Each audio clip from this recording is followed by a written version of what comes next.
Cheers, queers! We are back with another super fun interview. Today we are talking to the wonderful Aneesh Sheth, who brought the incredible character Amy Gupta to life in Red, White, and Royal Blue. Thank you. Thank you. Oh my God. Welcome to the podcast, Aneesh. Thank you so much for having me. It's a pleasure to be here. Oh, we are so excited. All of our listeners love this movie so much, and we're very excited to get to know you and Amy a little bit better. Yeah. So our first question is, what was it like to bring the iconic, badass, and hilarious Amy to life? It was pretty amazing. I mean, I felt very honored, very privileged to be able to bring her to life from the book. I had read the book before I had even really known that the movie was happening. And then, of course, throughout my whole audition process, I read it multiple times to really kind of really dive into who she is and pick up the pieces that Casey has left in the book and that Matthew had put in the script. So it was really just an honor and a privilege to bring her to life. We love Amy. We do. All the Amy's, She's all the pretty sources. badass. Yeah, she's pretty badass. So we don't learn a whole lot about Amy's backstory. Do you have one, or did you create one for her? Yeah, I think it was kind of a little mix. Matthew and I chatted a bit about it, and then also a lot of it was kind of like my own discoveries that I've learned. A lot of what's in the book was kind of removed for, context of the film. So I drew a lot from Amy within the book. And I feel like in terms of a backstory for her to have. I imagine that she was probably in the service at some point, which kind of led her into working for the president and working on Ellen's campaign and things like that. I think that, she's probably always dedicated her life to protecting people. I think, just like we were saying in the first question, she's pretty badass. And I think that the people that are close to her and that she really loves, she feels very fiercely about protecting them. And I think that she knows that she's really good at her job. There's, a particular line in the book how I think it's almost the first paragraph that she's introduced that Alex mentions that he's once seen her stab someone in the knee with a crochet needle. And that was just so for me, that was such a little turn on to her because I was like, wow, this chick holds no bar, right? She dives right into her job. She knows exactly what she's doing. There's zero room for error for her. So I think thinking about those things and then also getting a lot of, because when we were on set, Matthew really also left it up to me to kind of make her a little more fluid than she was in the book and was like, bring a lot of yourself into her. What would she be like, if you're obviously inhabiting her? So I had a lot of kind of a little leeway in between how exactly I could mold her to me as the performer, bringing her to life. But certainly the book helped a lot in bringing a backstory for her because it's like, yeah, there's so much to pick here that informs where she came from.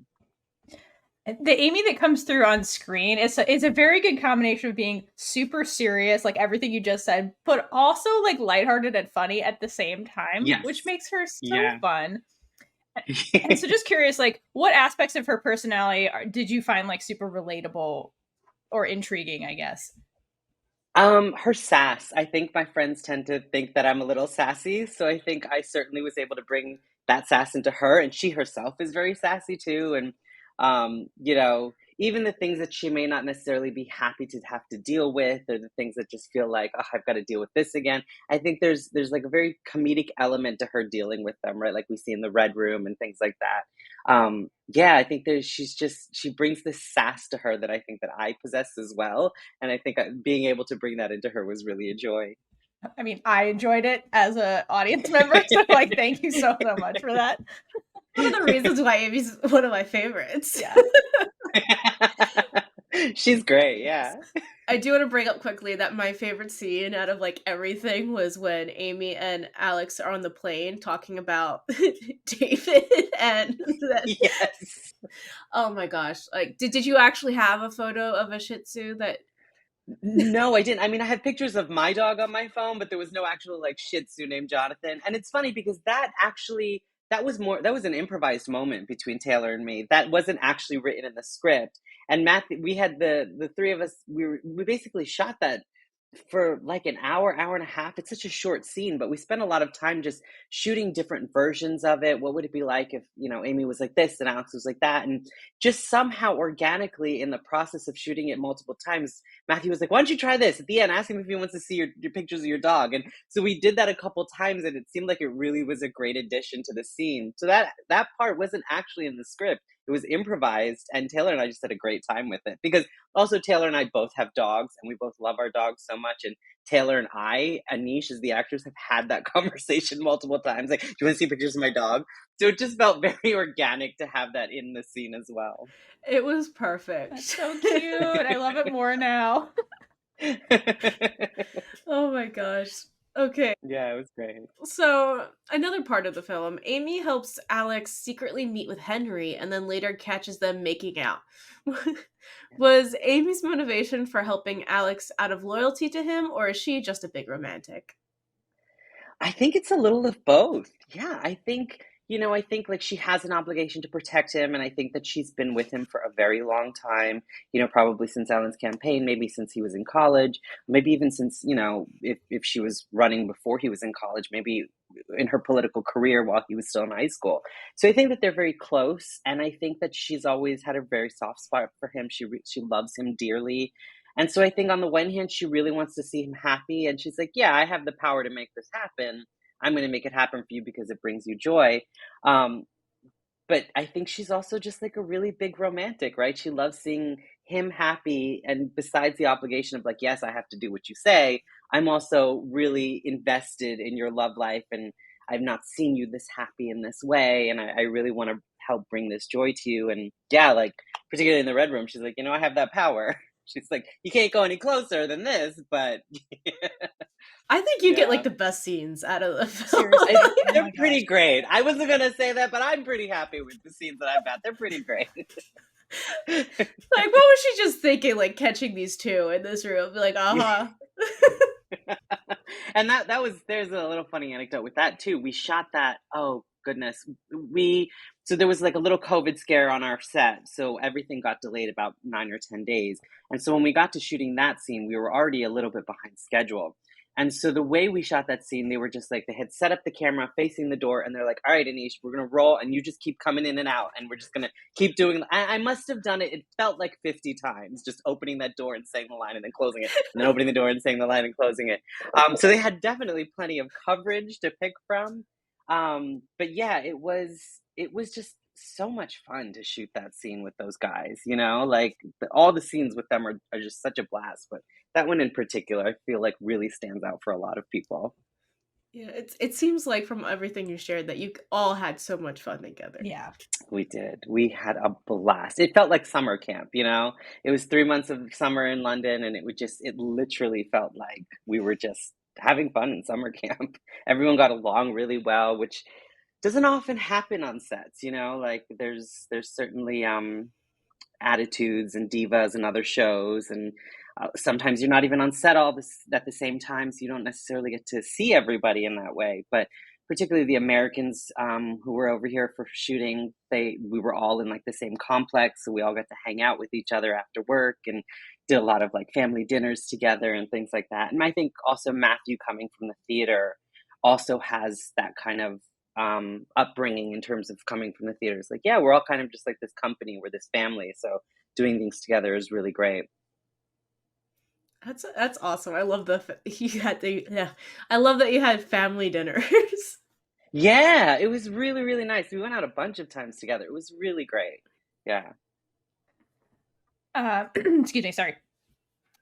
So you mentioned like obviously a lot of our listeners like haven't read the book, some have, some haven't. So as you mentioned, like some things about Amy and a lot of things were just kind of condensed for the movie. Is there anything about Amy that maybe wasn't addressed in the film that you would want the audience to know? Yeah, I think it's said in the book, and then also there's a scene towards the end of the book where we actually get to meet Amy's wife. She's kind of standing in the crowd, and she's wearing the jacket that Amy was embroidering. And I think for me, there was no character written into the story about Amy having a wife, but certainly during my costume fittings and things like that, I said, can we make sure that I get a wedding ring, because in the book Amy is married, and I certainly want to stay true to that even if we don't get to see her partner on screen, we have that sense that, yeah, she's a married woman, she's wearing a wedding ring, and that exists. And so it was kind of like almost a little Easter egg for fans of the book when they watch the movie to see that it's like, oh yeah, she's wearing a wedding ring. Yeah, so she is married. They stuck with that like in the book. So that was certainly one thing that I pulled from the book that I really wanted to keep in the film. I love that. That's so important. So Yeah. thank you for that. It's so important. It is. Yeah, for sure. So we talked about a few very fun scenes that Amy got to do, but what was your favorite scene to shoot as Amy? Yeah, unfortunately, no one will get to see that scene because it was one of the cut scenes. But and I totally understand why, because the way that the movie flows, it's the scene right after Cake Gate when he returns to the White House. There was a little scene where he's coming in with his luggage into the corridor with Amy, and he asks her like, "How much trouble am I really in?" And it's a very short exchange. It was actually the introduction to my character. You know, she's like, "This is Agent Gupta reporting for duty," or the line was something like that. But ultimately, we ended up cutting it for the flow of that scene from going to Cake Gate right into the president's office. But that was a scene that I really loved shooting. We had so much fun shooting it. And it was kind of one of my favorite scenes that we did. I think the other favorite scene that I really loved doing was the Red Room, because that was just pure joy. Getting to shoot that and then getting to watch it back just felt like it was pure joy. Yeah. It is a crime to cut any of Amy and Alex scenes. I agree. You know, Those are from your lips to Matthew's ears. Yes. oh gosh. Even if they just like released raw footage of like one take of these scenes, I think people would be so happy just to see it. Oh yeah, I mean, I haven't even seen that footage, so it exists somewhere in a vault, I'm sure. Along with my fringe wig. So our audience like absolutely loves this movie, and we were wondering if you have any memorable or funny moments that occurred on set that maybe we haven't talked about that you'd like to share. You know, it's really hard for me to pinpoint one specific moment because, like I said before, like it felt like summer camp. We all had such a great time. You know, there was one, I think I'll probably say this is during the shooting. Purple Hearts came out, Nick's film on Netflix. He was in this movie called Purple Hearts where he plays this U.S.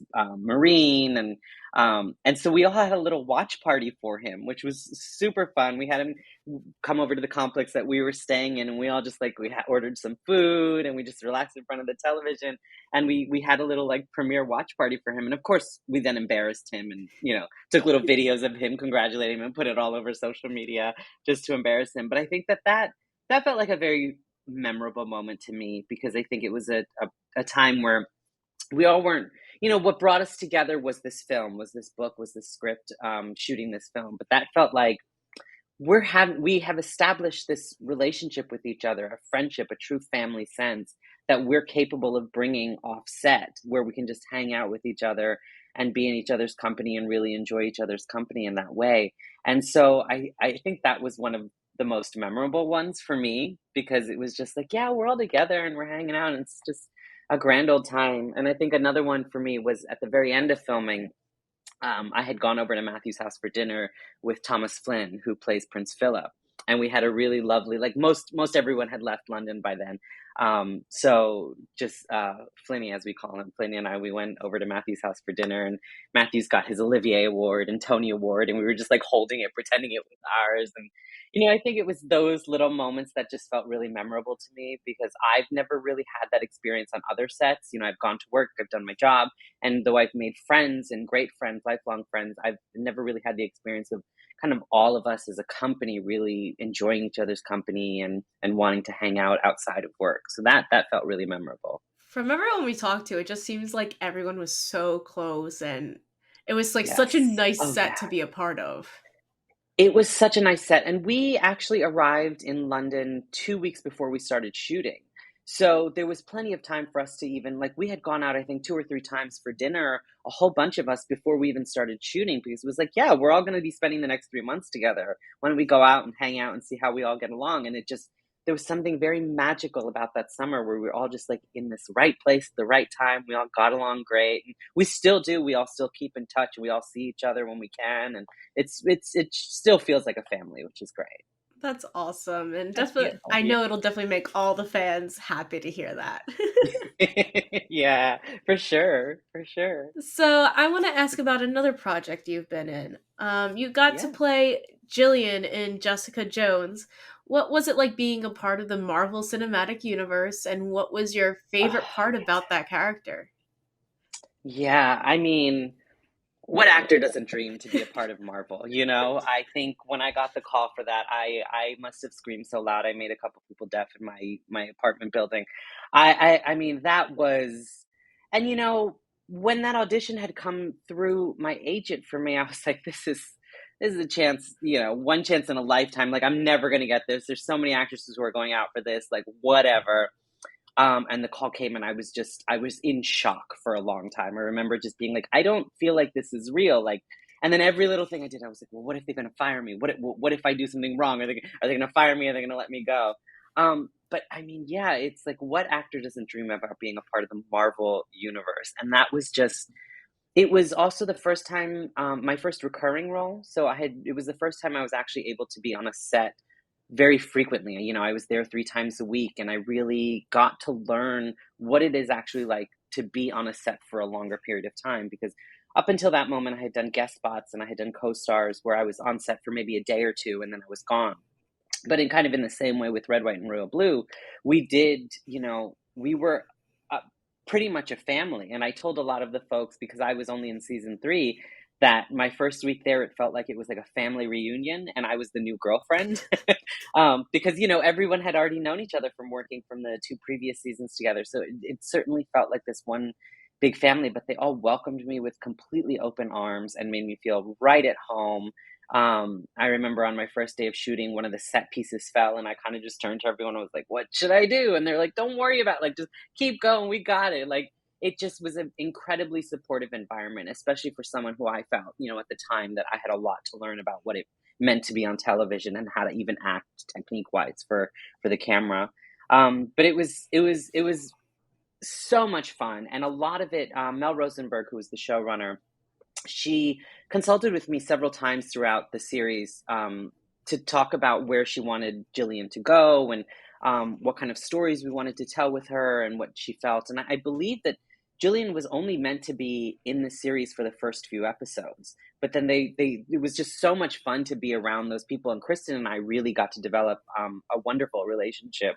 And so I think they thankfully kept me on to the end of the series, which was really great. And if, God willing, it ever comes back for a season 4, now that it's owned by Disney, you know, that I would love to go back and play that role, because I would say that playing Jillian was one of my favorite roles of all time. Disney, it's your move. Come on, Disney. I know, your move, Disney, your move. I always find it fascinating when characters are only supposed to be in like a few, like one Yeah. little arc, and then like become a Yeah. bigger thing.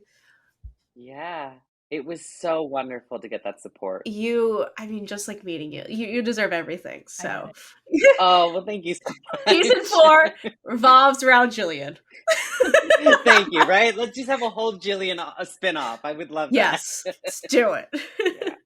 Yeah. And I think, like, I think you had also asked this, like, what parts of her did I really love? I think similarly to Amy, I think Jillian was also very sassy. Somehow I get cast as these. Oh, I wonder why. I don't know why. I wonder why. But yeah, I think, you know, and you know, like I said, chatting with Mel Rosenberg, there was a lot of freedom in being able to create who Jillian was, right?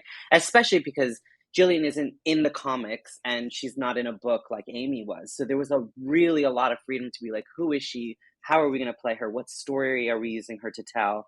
Yeah, it was really wonderful. Do you prefer having like the freedom to create or having like more source material? You know, that's a really good question. I don't think anyone's asked me that before.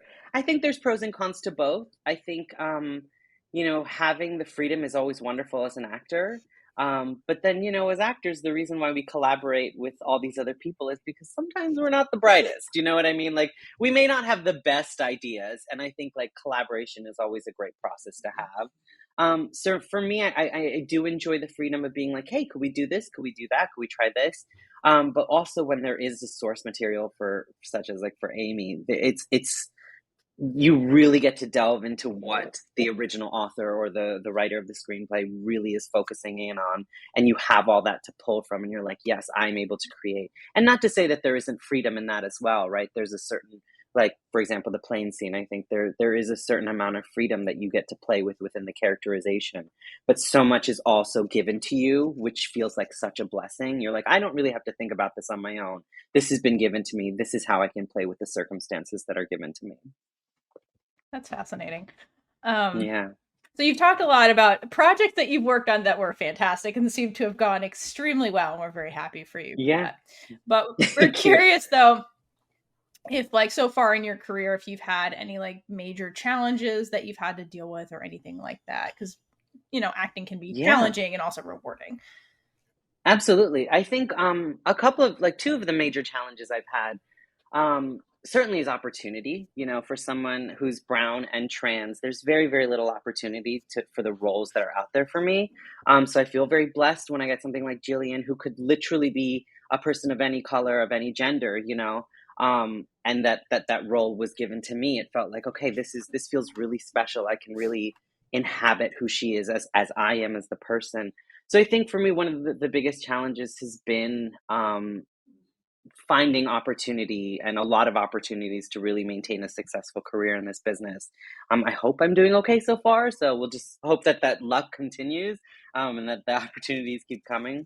And I think the other thing for me was, certainly in the beginning of working on film and television, it was a learning curve for me. Really, I'd spent the majority of my life doing theater, and theater acting is completely different than doing theater acting for film and television.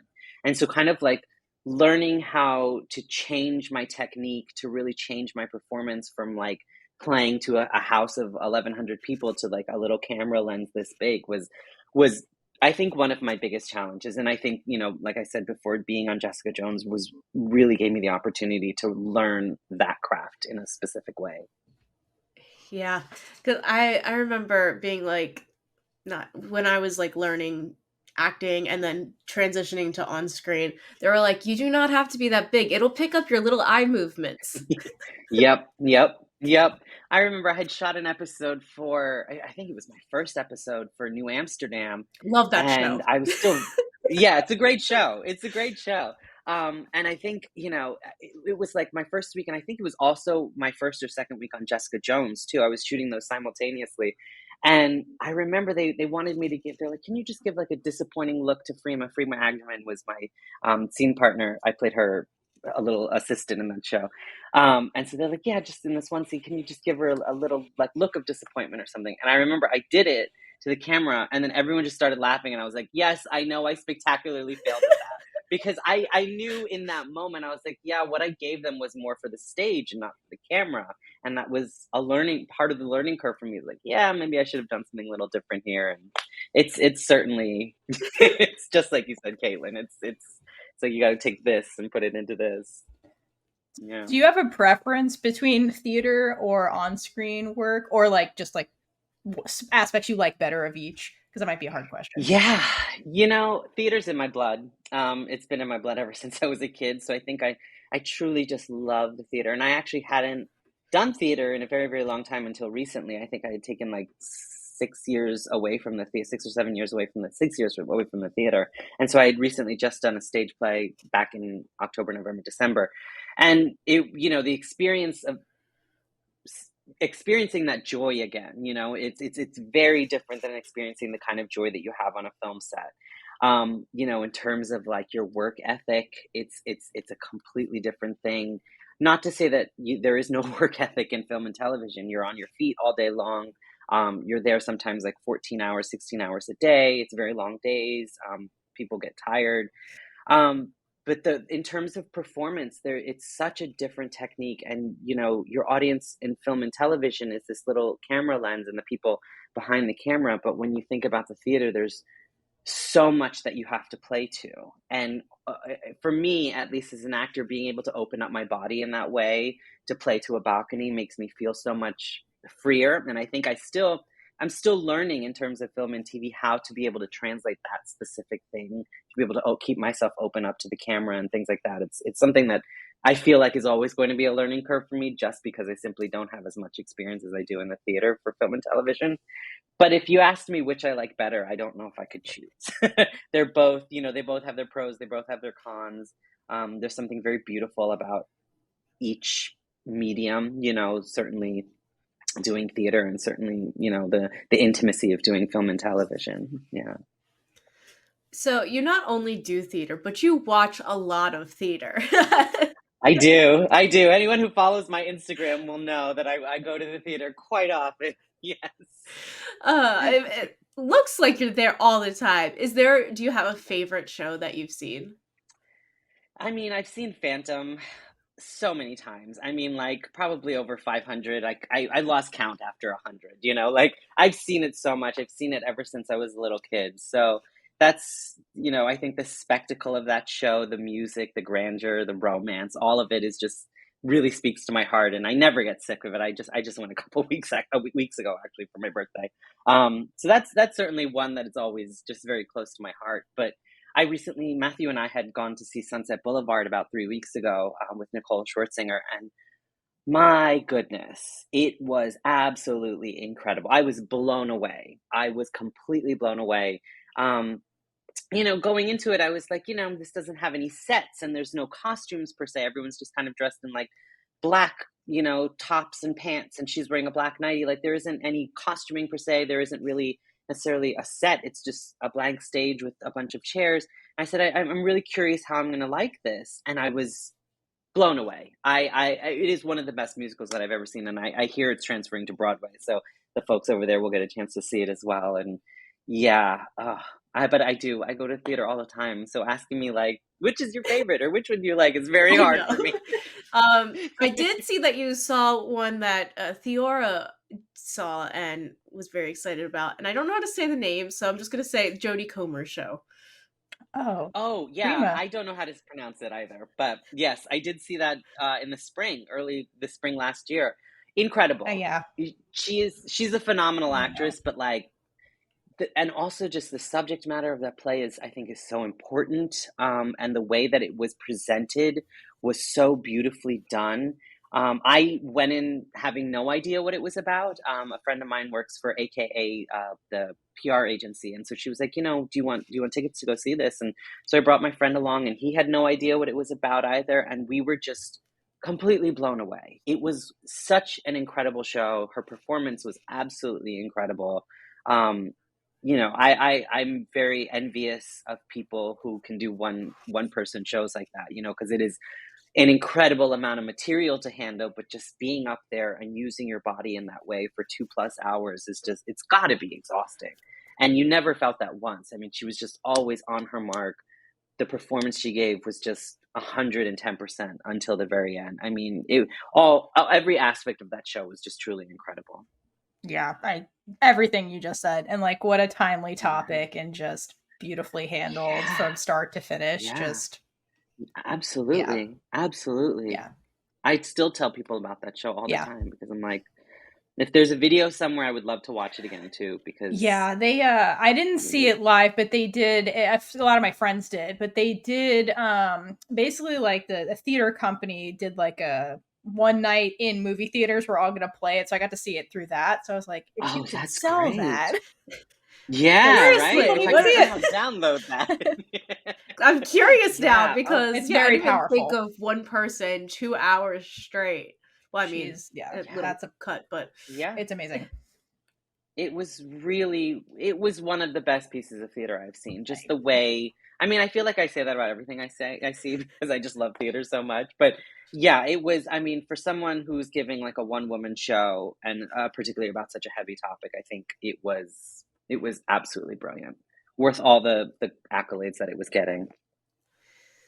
I think we could probably talk about theater forever. So yeah, we really could. I certainly could.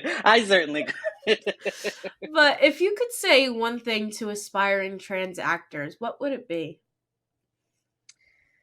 Keep going. This business is incredibly cruel. It's incredibly difficult.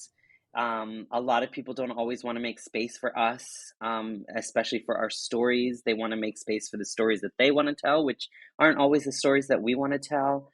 So I say keep going. I think there's two pieces of advice. So the first is keep going, you keep breaking down those doors. It will happen. You will find success if you're dedicated enough and you work hard. You will find success, which I also have qualms about giving that advice too, because I think there's a lot of abuse that happens in this industry as well, and that comes with saying, like, if you keep going, you work hard, you'll get what you want, which isn't always true. But if you are persistent and you are doing your work, you will meet the right people who will get you to the places that you want to go. And the other piece of advice is build your own table. There are so many other tables where people want to, hold the keys to, the gates to where people want to hold the keys to. Well, we're not going to let you in here, or we don't want to tell this story, or we don't want you to be a part of this exclusive club or whatever.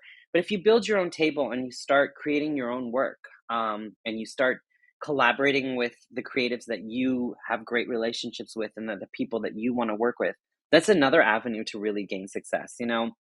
I think not even specifically for trans actors, but we see so many other cis actors who do that, like Issa Rae, right? Like with Insecure and things like that. Like these were all shows that they started on their own, that they created, that then blew up into these huge things.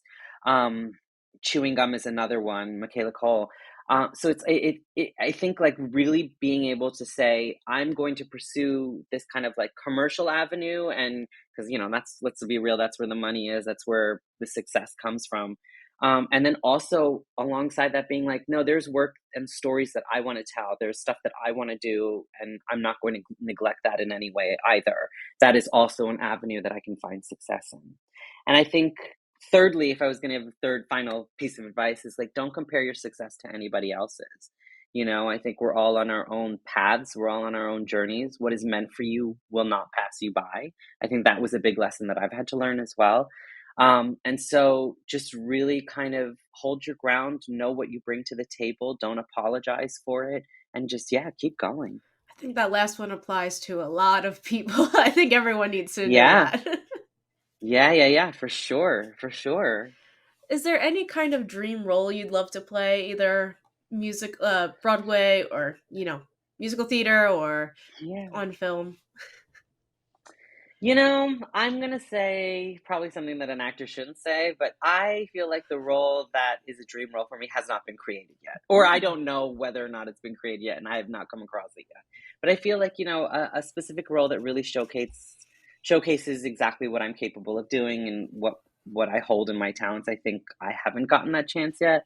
I did just get to play Beatrice in Much Ado About Nothing, and I think like that was a role that I've always wanted to play. And people have also told me like, oh, no one's going to be able to ever see a brown trans woman play Beatrice, but like getting that job was just so amazing for me, because I was like, well, look, I'm going to prove you wrong. I not only booked it, but I'm going to play it now, and I'm going to have a blast doing it. And so that was a dream role for me that I got to check off of my list.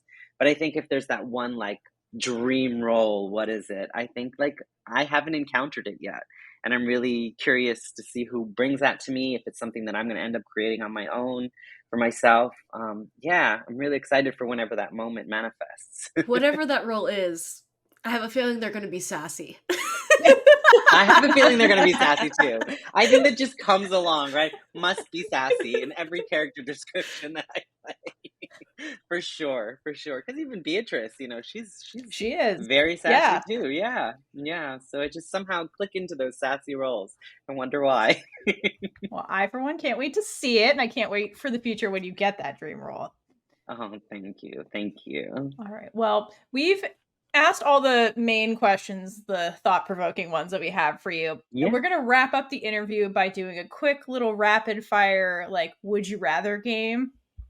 Okay. All right. I'm usually very bad at these, but I'm going to try my hardest. There's no wrong answers. Okay, great. Okay. So first question. Who does Amy think is more badass, Zara or Sean? Zara. Zara's unmatched. That's an easy one. That one had Zara is completely unmatched. Yeah. And I think because like Amy and Zara work so closely together too. We don't necessarily see it in the movie so much, but certainly in the book they work so closely together. Yeah, I think both of them, they inspire each other. They play off of each other. I think Zara is like a total badass. If you could give Zara a gun, she'd probably be in Secret Service as well. Yeah. So she's great. Yeah. And Sarah, the way she brings her to life is just, I mean, it's perfect. Yes. This is perfect casting there. Yes, could Amy not and agree Zara, more. my two favorites. Yeah, they're great. And I think that was another reason that I think I really enjoyed being on that set was the amount of strong woman power, right? Like we had Uma and we had Sarah, we had Rachel, and we had Ellie, and not just within the cast, but even the people that were around us on the crew. We had such amazing badass women taking control of all departments on the movie, in every which corner that we were shooting at. It was really inspiring to see that. That's so cool. It's so Yeah. needed too. It's so needed to, because I've been on so many sets that have just been completely male dominated, and so having a bunch of strong badass women everywhere was just such a joy to have. Okay, next, would you rather? Would you Okay. rather protect Henry or Alex? I'm gonna say Alex. Yeah. Sorry, Nick, but yeah, it's gonna be Alex. It's my job. Then we get more sassy moments. So it's Yeah. Exactly. I don't know if she can be that sassy with the Prince of England, but Could certainly you imagine with Alex. her trying to be herself Honestly, in front I of want that everybody? scene now. It's funny when Nick and I get together, there's certainly a level of sass, but with Amy and Henry, there's just feel like not really. I feel like a lot of Amy's sass would go over Henry's head, because he's so properly British, and yeah. I love it. Okay, next question. Cats or dogs? There's no wrong answer. Dogs. I have to. I'm such a dog person. I don't dislike cats. I've just had dogs my entire life, and I have one now, and dogs. I agree. Yeah. No offense to anybody who has a cat. Would you rather have a giant croquembouche fall on you or a giant wedding cake? A giant what? Croquembouche? So basically, I What think is- it's like cream puffs, like all stuck together or something. Oh, I've never heard of that before. Thank you for telling me that. I would say giant cake. I'm a big cake eater, so giant cake, even if it's gonna fall on me, and It's basically, can which go one with the do you want cake. to eat more? Because it's going to fall on you. Yeah. Yeah. Oh yeah, definitely the cake then. For sure the cake. All right. Last question. This is the one we ask Okay. everybody from Red, White, and Royal Blue. But would you rather get the sex talk from President Claremont or King James? Ooh, I'm gonna have to go with President Claremont there. Yeah, and I hope it comes with the the PowerPoint presentation. Yeah. I feel like the king would not be so great at that talk, let alone have a PowerPoint. So definitely, let's go with President Claremont. Probably be a lot nicer put. Oh yeah. And if I think about like in terms of like canon, I think like President Claremont and Amy go way back. There's a level of trust there and understanding that I think if Amy was like, "Can I have sex talk?" President Claremont would be like, "All right, have a seat. Have a seat." Oh, that's amazing. Oh, well, those are all the questions we have for you. Thank you I love it. so much for answering all of them, even the ridiculous ones. We appreciate it. Yeah. Before we sign off and close out today, do you have any final words for the listeners at home? No, I mean, thank you so much for listening to this podcast, for watching this podcast, for tuning into our movie. We just found out yesterday that we got a nomination from the Producers Guild of America. Yay. So we receive and appreciate and are so grateful for all the love and support for this film. It's been a truly remarkable time in my life. It certainly changed my life in many, many ways. I remember a dinner that I had with Matthew before I had returned to the States after we were done shooting. And I said to him, thank you for changing my life in ways I didn't even know was possible. Because of that film, I have decided to pursue residency here in the UK. So I'm like in the process of doing that as well. And so it was like such a momentous time for all of us in our lives, being able to create that film, bringing it to life from the book. And, a lot of us have great friendships with Casey as well. So it just feels like we've created in a whole other family, regardless of the history that this movie continues to make. We've all been able to find each other in this way and have each other as this little like family on the side, which is great. So yeah, I just want to say I appreciate everyone's love and support, particularly for the film and for my career as well, because I see that on Instagram. So thank you. Yes, and so thank you. That was beautiful. For speaking of which, if you're not following Aneesh, please go follow Aneesh. And if you haven't at home, like check out Jessica Jones. So for Jillian, Yes, it's on Disney Plus now, so please do. It is available to Yeah. stream again. Oh yeah. Okay, so to everybody listening at home, thank you again. I'm sure you've already seen Red, White, and Royal Blue, but you haven't. Go watch it. Or just go watch it again. Just go watch it again. Yeah, Just watch it again. What is too many absolutely. times? There's no such thing. Exactly. All right, so we'll see you guys next time, and until next time, hydrate for lesbian Jesus. And gay it up all over the place. Bye. And with that, we've been Big Gay Energy. If you like this episode, check out all our other episodes right here on YouTube. Please like, leave a comment below, and subscribe for more amazing super gay content.